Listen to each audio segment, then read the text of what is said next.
Arts science कॉमर्सला या राज्यामध्ये पहिल्यापासूनच 100% फी माफ आहे. ती फी द्यावीच लागत नाही.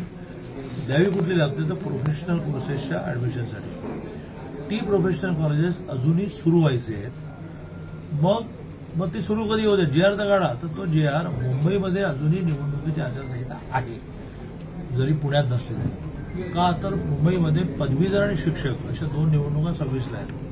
ती आचारसंहिता संपल्याशिवाय आपल्याला कुठलाही मोठा निर्णय घेतला तर आचारसंहितेप्रमाणे त्याचा गुन्हा होईल. 26 तारखेला मुंबईची निवडणूक संपल्यानंतर आचारसंहिता संपेल की लगेचच 27ला अधिवेशन सुरू होत आहे.